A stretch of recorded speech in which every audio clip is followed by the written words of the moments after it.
Sometimes stitches can slip off the needle, and to help with this, it is really useful to get to know what your stitches look like and how they usually hang on the needle. The stitches have two sides or two legs. So if you imagine a point directly at the top of the needle, you then have a right leg coming down from this that hangs in front of the needle, and the right leg is normally closest to the point of the needle, and then the left leg hangs down towards the back. So if I stretch this down a little, you might see a bit better. So you've got the right leg at the front closest to the point, and then the left leg hanging down towards the back. And this is the same for all of the stitches here.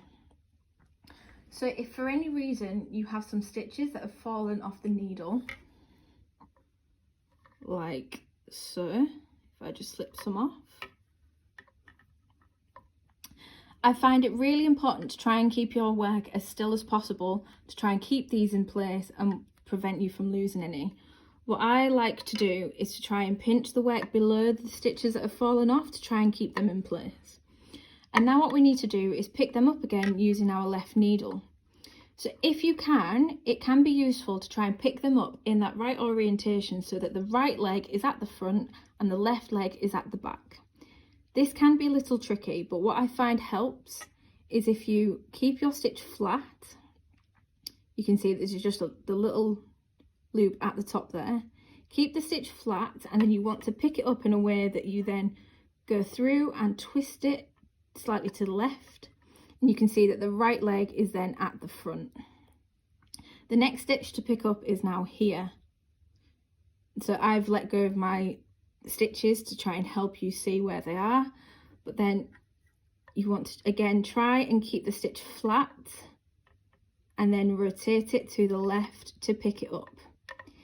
If for any reason you can't keep them flat, don't worry, just pick them up the best you can, whether you just get a tiny bit of the stitch or the full stitch, and don't worry about the orientation. So I've picked that one up slightly wrong to show you what to do with it next.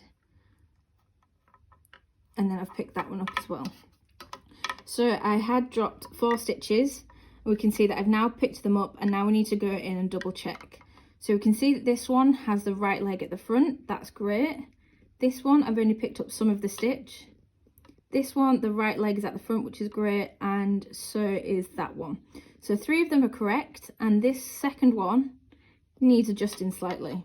So to get to that, I'm going to first slip off this stitch onto the left needle, and you can tell where you've started again because the working yarn is here, so don't worry, you shouldn't get these confused.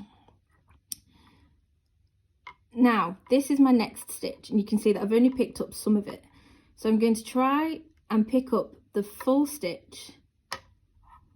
So you can see I'm still missing a little bit of thread there. Now I've got the full stitch and I've slid it onto the right the right needle.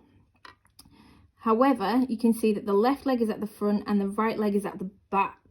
So what I'm going to do is go through this way and readjust that so that the right leg is now at the front. So that stitch is sorted, and now we just have to pick this other stitch back up. There we go. So now we have collected those 4 stitches and we have made sure that they're in the right direction, and we can just double check they're in the right pattern. See, we've got knit, purl, and the working yarn is here at the top stitch on the right needle, so you know that you've transferred all of your stitches across.